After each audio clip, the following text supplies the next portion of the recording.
you have to understand that our ancient sources were very clear that in that northern part of Africa, that's where Ethiopians lived, were indigenous to. That means there were Black people there. But also the people that we refer to now as either Nubians or Cushites, those were also called Ethiopians by our Greek sources, and they were in Egypt, and they controlled Egypt for various times. We're going to get it in on from Pharaohs to Negroes. Hey, yo, Egypt was black, and that's a fact. All you little suckers need to step on back. They tried to throw us off, but we kept on track. We started doing research, but you slept on that. Karl Richard Lepsius is regarded as the founder of modern Egyptology in Germany. He is the one who discovered the fresco. It altered his perception of the Egyptians' ethnicity. In his book Denkmaler aus Ägypten und Ethiopian Ergänzungsband, he even wrote, "Where we expected to see an Egyptian, we saw an authentic Negro." This is for those that's lost like the Bermuda Triangle. Man, come on, man. You're supposed to grow and change, man. I'm forever gonna be a blood, because that's what I am. A black man leading others out of darkness. That's my definition of it. I'm spiritual and I'm real. I'm here to wake y'all up. Yeah, out in the world. $1 billion ambition. It's the mind frame. The dedicated drive that's designed to breed progress. It's like that in a hieroglyphic, yeah. It's like that in a hieroglyphic, yeah. It's like that in a hieroglyphic, yeah. It's like that in a hieroglyphic, yeah. It's like that in a hieroglyphic, yeah.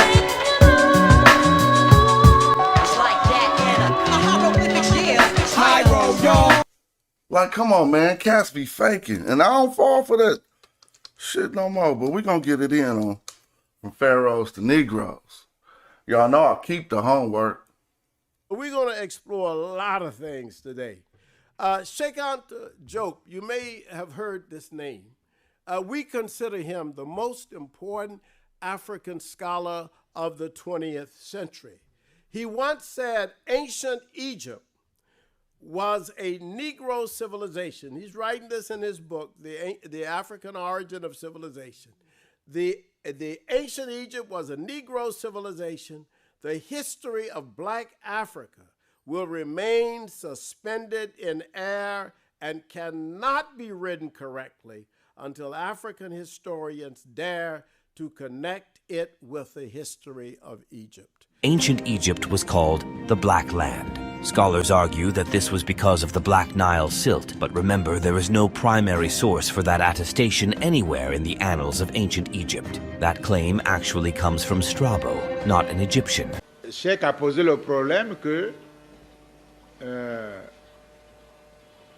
en Égypte, le mot pour noir c'est Kemet, c'est noir, et Abdallah, égyptologue du Soudan, a contesté. 1974, Cheikh Anta Diop argued that Kemetiu means black people. Il y a des choses plus compliquées. Donc si on s'arrête là, c'est pas la peine. Moi je sors avec Obengon s'en va. Because he knows the grammar.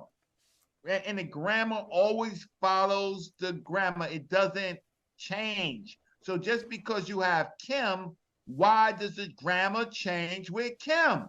Exactly. You have no explanations for that. Now check this out. They gonna say all of these, but those who's talking about self. Well, we talking about Pepe. He dead. So y'all can't make that up. He gonna stand in front of the Kemetu you. Now, again, with the grammar, it would line up perfectly with this one. Just share to you. 2023, Jonathan Owens has proved without a shadow of doubt that black people is not out of the semantic range of the term Kemetiu. Egyptians are angry. Many people from Egypt are claiming to be the victims of a plot. A plot concocted by a mysterious group of African Americans who belong to a sect called Afrocentrism. These people are often portrayed as desperate individuals searching for identity and greatness because their own history lacks excitement. It's said that they want to claim Egypt as their own, simply because it's located in Africa. At least that's what we can hear all over the media these days. That what the 19th century scholars did, people like Seligman and others at Göttingen University and Blumenbach University in Germany, what they did was they suppressed the Greek literature that literally spoke to the fact that the ancient Egyptians were indeed black. That's what it was a question about. It was not if I'm from that particular geographical land, but am I black? You think about this thing, the idea of whitewashing North Africa, some of the loudest voices on the internet and wanting to ensure this dividing line between sub-Saharan Africa and North Africa are people of Arab descent. But the thing is, that's why you find people like Kevin Hart, who subscribes to these theories, who claim that his ancestors built the pyramids. I'm sorry. أحزاب السودانية. Let us also drop these crazy ideas that we must all be Arabs. Even God will not accept this.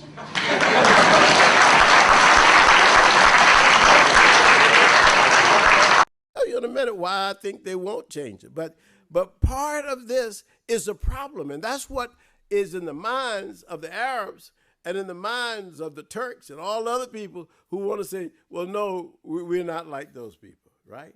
So their thing is that America says that if you're born in North Africa or if you're born in the Middle East, you're white. Are Arabs considered white? Oh, I knew this question was going to come up. Right? Because, particularly in the United States, according to the US Census, Arabs are meant to check the white category. Since 1910 or so, right, the people who are called Syrian get to be white.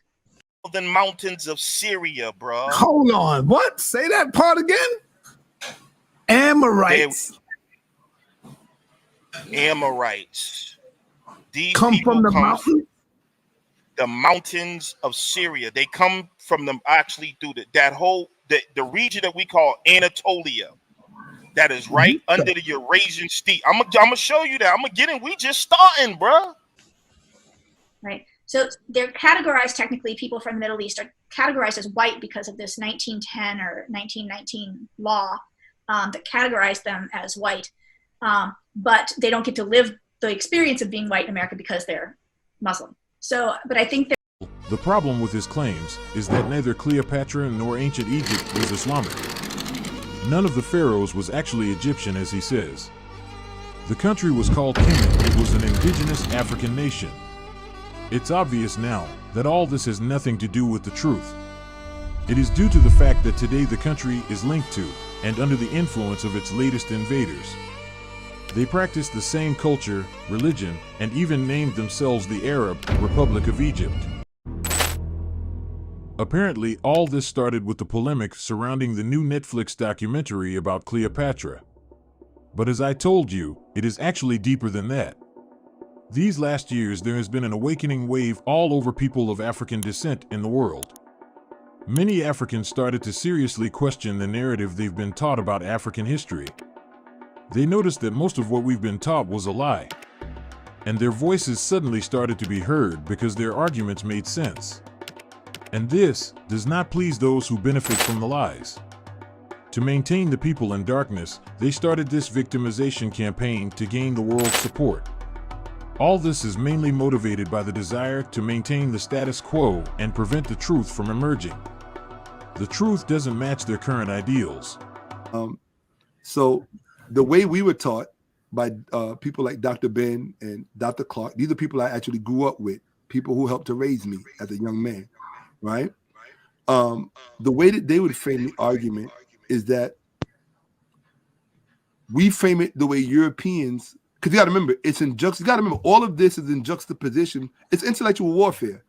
It's in juxtaposition into what Europeans were saying about Africans.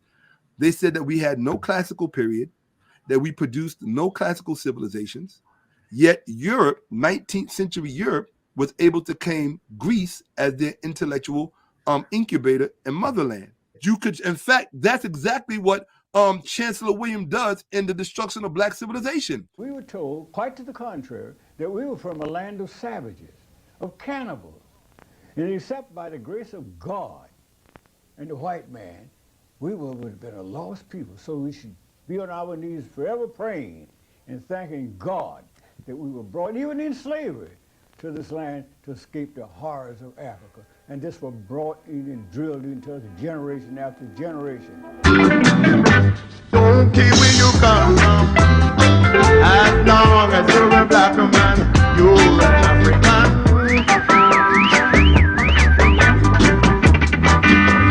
My new complexion, you've got no rejection, you are an African. See the locks? See the African locks right there? Showing you there, you know, it didn't start in Jamaica. It didn't start with Rastafarians, and I'm not hating on them, but it didn't start there. You understand what I'm saying? You can go all through Africa and see locks. This is something that's ancient amongst our people. We got to show our peoples that we are the fathers and mothers, and we have no business imitating children. And this is another out in the world edition. Promised lands, no fables, this way the truth's told. Use them two holes above your nose to see the proof, yo. Imagine a contraption that could take us back when the world was run by black men. Back to the future, anything could happen. If these are the last days and 100-foot waves come crashing down, I get some hash, some pounds. So to give things their proper historical order, let's do first things first. Let's begin with that earlier way deep story. In doing so, we'll consider the kinds of historical evidence that I'm particularly known for applying, comparative linguistic and cultural evidence, along with archaeology. To excavate this history, we must set out, first of all, the language relationships of ancient Egyptian. Egyptian scholar Gamal Mokhtar stated, the inventory of hieroglyphic symbols is entirely based on melodic fauna and flora.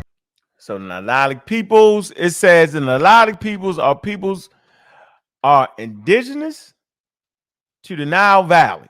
Egypt, a Nile Valley civilization, was already old before Europe was born. Nile Valley civilization also existed before the Western Asian civilization of the Tigris and the Euphrates rivers. So they're indigenous to the Nile Valley who speak Nilotic languages. It says they inhabited Southern Sudan, Egypt, Ethiopia, Uganda, Kenya. Thus proving that the script is of purely African origin. So we know that the source of Egypt came from the south, that the Africans are the originators of the pyramid, of the temple, of all the science, technology, medicine, architecture, spirituality, all that can be called civilization came from the Africans. The black oasis, ancient Africa, the sacred, awaken the sleeping giant. Science, art is your creation. I became a convert. I am Sudanese, and you know, in the original sense. The reality is, the old name for Sudan in ancient Egypt was NHS, which just meant nothing but Southland. Kicking in. It's kicking in when we're trying to, in a period of time where we're trying to separate off Egyptian, so these these ancient kingdoms that are being discovered by modern Europeans, and the sort of Black South. So we would say this as Black land. All right. Now this is not Egypt. This is the territory south of Egypt, modern day Sudan. All right, always keep that in mind in this discussion. Now, the ancient Egyptians ain't saying they Negroes, let's be clear. It's Egyptologists who translated the word Nehesi as Negroes in order to separate Black people out of Egypt. Ta-Nehisi is the region in between, further south, in between the first cataract and the second cataract. The word Tar, by the way, in ancient Egyptian means land. So Tar-Seti is the land of the bow. Ta-Nehesi is the land of the Nehesi people, the Nehesiu people. And this was a name given by the ancient Egyptians to different groups of people in this region. Ta-Nehesi, Sudanese G's, try to test me. I'm an archer from Ta-Seti, the squad ready. To begin, It's a fact that the first significant sign of civilization and statehood in the Nile Valley was a Nubian state called Tasseti. How the first known in Egypt was Tasseti, but Tasseti was Tasseti already. Yep, it meant the land of the bow. Egypt and further south were associated with bows and arrows.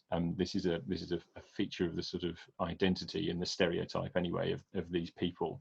And this reflects the fact that although this is part of Egypt proper, there was an influence on it exerted by the peoples from the south. When Egyptians needed archers, this is where they would go. Because even when you read this, he's saying he went to go get a big ass army, excuse my language, down south, right? And some scholars agree that this Nubian group that created the Tasseti civilization were from the Nilo-Saharan language family. As an example, the Maasai people speak a Nilo-Saharan language. The language is even said to stretch as far as West Africa, as the Songhai people are a branch of the Nilo-Saharan family. We praise bridges that carried us over, the battlefronts of Sudanic soldiers, the task put before us. You hear me out? Africa must wake up, the sleeping sons of... The question is, even when you read this, he's saying he went to go get a big ass army, excuse my language, down south, right? He say the Yam Negroes, amongst the Wawat Negroes, amongst the Ka'u Negroes, and in the land of Tamay. Now, in the land of Tamay is where we find the Timahu. So he did not say the Timahu is Negroes, but we should definitely say that, but from reading this, we know damn well that it was some Nahesi in the land of Tamay. Hold on. It says presumably deriving from the Egyptian term Timahu. There you go. But look, we got to read. But Tamaya may simply denote an ethnic group. Now let's listen to what Dr. Solange Ashby says about the Timahu. Of your screen, you see a man that the Meroitic text labels Tamaya. Hold on. See, Tamaya is who? In front of his face. And it turns out that this term is not specifically Roman. We know that Rome in the Meroitic language is Arome. So Tamaya seems to refer just more generically to a white man. And so Then Nubia appears in the writings of old historians and geographers such as Pliny. Other forms of the word existed, but never as we interpret them today. A Nubian is somebody who is a speaker of the Nubian language. The original speakers of the people who have this language were called the Noba, or nomadic people who came from Western Sudan during and after the fall of the ancient kingdom of Kush. And after the kingdom of Kush, these people have absorbed what was left of the Kushite empire.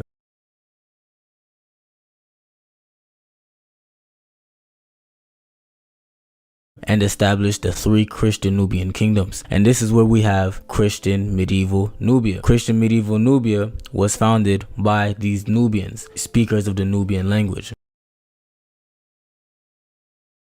It's Egyptologists who translated the word Nahesi as Negroes in order to separate black people out of Egypt. NHS label has been erroneously misinterpreted as Nubian by Egyptologists.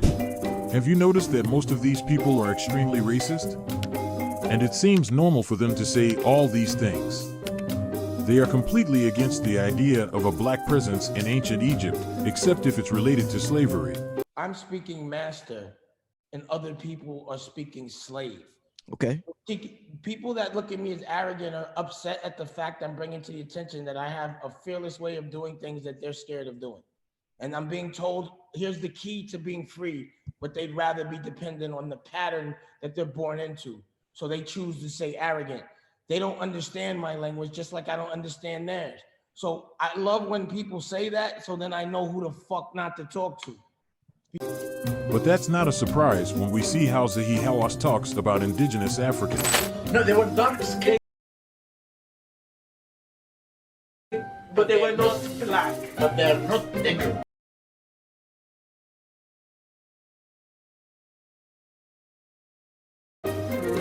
Because look at the lips of the Negroes like that and the rose like this. It's not really the Egyptian origin at all. It's different, completely different. The despite the fact that the country borders Sudan, the blackest country in the world. And to justify their claims, they use the following visuals.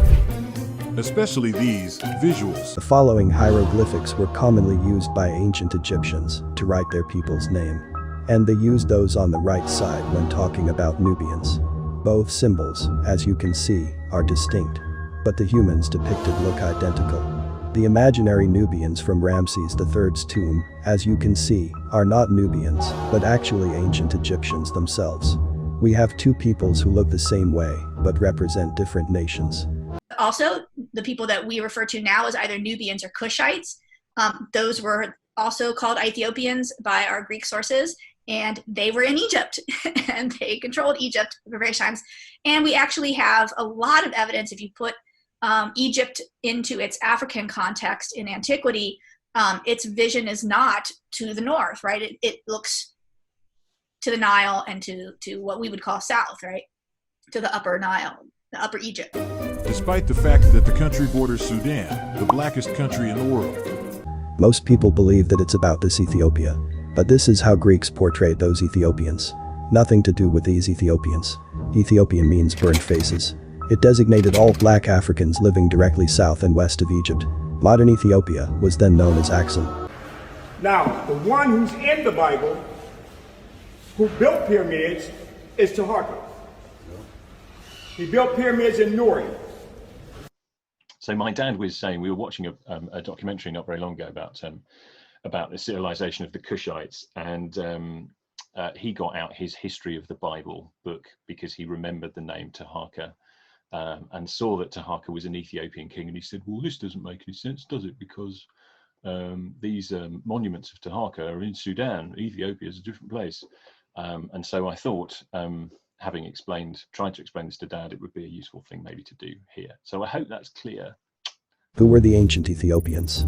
According to ancient Greeks, Ethiopians were blameless, the tallest. Until today, I always thought that the world's tallest people were in Holland and Latvia. And then I came to the country of South Sudan, and I can't even touch the top of their heads. And handsomest men. They were the first humans. Wherever our ancestors lived before 300,000 years ago, it's abundantly clear that since that time, Africa has been the beating heart of our evolution. This is confirmed not only by the fossil record, but also overwhelmingly by genetics. There are key features of our anatomy that anthropologists look for when trying to determine whether a fossil is a Homo sapiens or not. As I mentioned earlier, we have a small, flat face. This face should sit directly under our brain case. We have a really distinctive chin, and we have this really round skull. Globular is the technical term. Globby, globby, glob, glob. Now, of course... Again, ask the question again. If I have 4% Neanderthal in my genome, does that now make me 96% Homo sapiens sapiens? Well, yeah. I mean, the 4% that you can have as Neanderthal is the max. It's the most anybody has. So most people are going to be right around 2. Sub-Saharan African people tend not to have any. So if you sort of think about when is this obsession with Sub-Saharan kicking in, it's kicking in when we're trying to, in a period of time where we're trying to separate off Egyptian, so these these ancient kingdoms that are being discovered by modern Europeans, and the sort of Black South. According to the book, Irametu,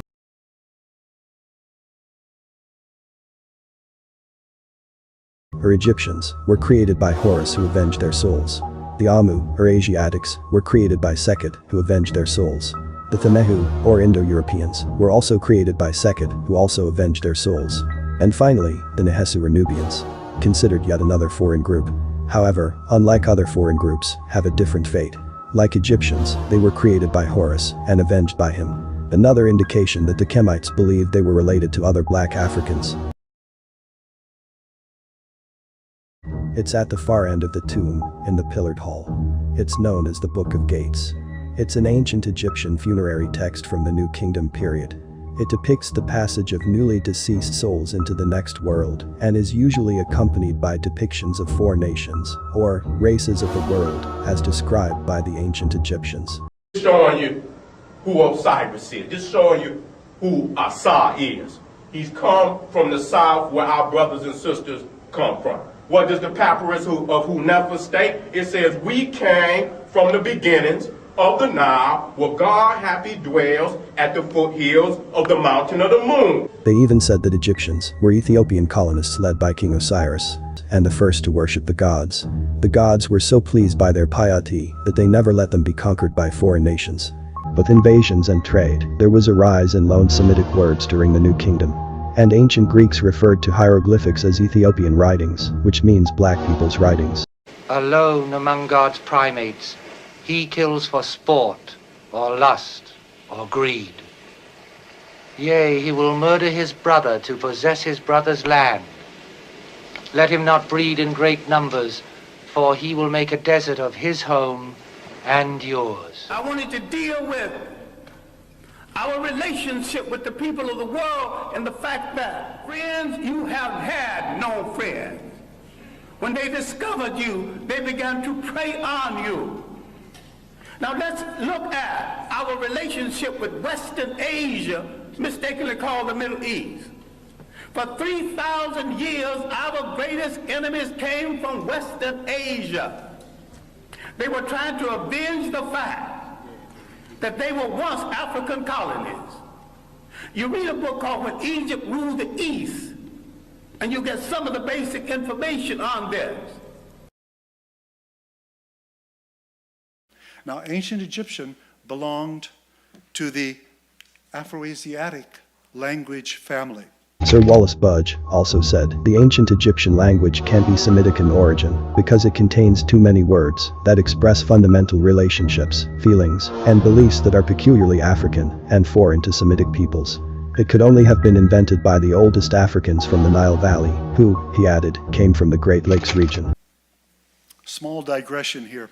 There is an older name for the Afroasiatic family, a horrendously bad name. The alternative name, Hamito-Semitic. You recognize the name Ham, of course, here in Hamito.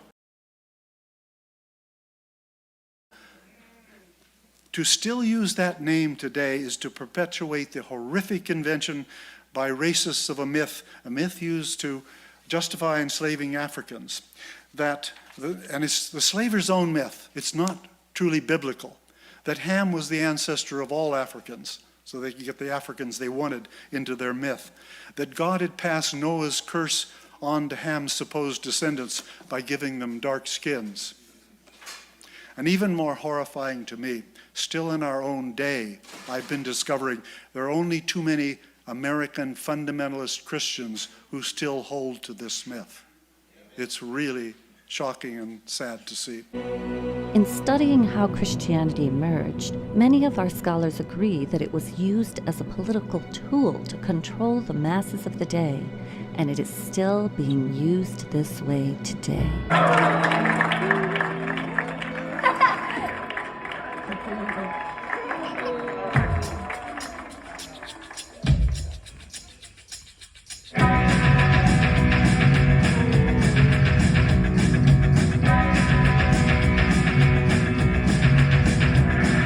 If Africa is the ancient home of the black race, and the black race is cursed of God, why is the African continent of all continents on the earth the richest in natural resources to this very day, if the black races are cursed of God? And why is that portion of Asia formerly called the land of the Canaanites and Palestine today, once totally inhabited by black people and known today as the Middle East, metaphorically spoken of in scripture as the land flowing with milk and honey, so poor and has no natural resources? There is no riches in the ground. Think about that. Your purpose is in you. You born with it. You born with your purpose. That's not something that you find on the way. We knew that. We knew that in Africa. We knew that before they dragged us over here. But once they dragged us over here, took our language, took our culture, and took our customs, they just turned us into niggas. We got to tap back in. It's intellectual warfare. Cause like I tell dudes, man, it's more ways than begging and just, you know, putting that pain in. I mean, you got that, you know, you got the physical, you got the mental, you got the social, which is what we doing right now. We socially banging. You dig what I'm saying? We got the economics, you dig what I'm saying? And we got the spiritual. You dig what I'm saying? It's 5 ways to this shit, man. So get in tune with one of these shits, man, and make it happen. And then when you do that, you feel what I'm saying? You gonna make everything around you better. You feel. Now, spirituality is the recognition of the spiritual force of the universe and the recognition of your relationship toward all living things and your responsibility toward all living things. So the correct way for us to say it is the Cushite Kemetic spirituality. Now, I use the word Renaissance to say in our quest for Renaissance, I believe the Cushite Kemetic spirituality is the best thing for us. So we have to understand, first of all, what Renaissance is. And I always use this slide. I said Renaissance means rebirth. Renaissance began as a period of renewed interest and engagement with classical ancient Greece and Rome, learning, culture, literature, art, and style. Now, this is the European Renaissance. You see some of the artwork, like the one you see on the right, when Europeans reconnected themselves to the best of their past, when they find out at certain ages after around 14th century, that look, we had ancestors who did some powerful and great things in the past. But now here we are, our culture have degenerated. We've been controlled by the Moors. We've been controlled by all Muslims from the Middle East. It's time for us to create a more powerful culture. But what will be our reference? What will be our point of departure? What will be the model that we can imitate to create something more powerful? So they went back to what they call classical Greece and Rome. So this is what the word Renaissance came into being, to mean rebirth, rediscovery. So this is really important for our culture, to understand where Christianity came from.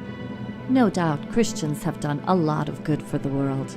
But then there are other Christians, often the most dogmatic, who create wars, hatred, and other harm under the disguise of religion.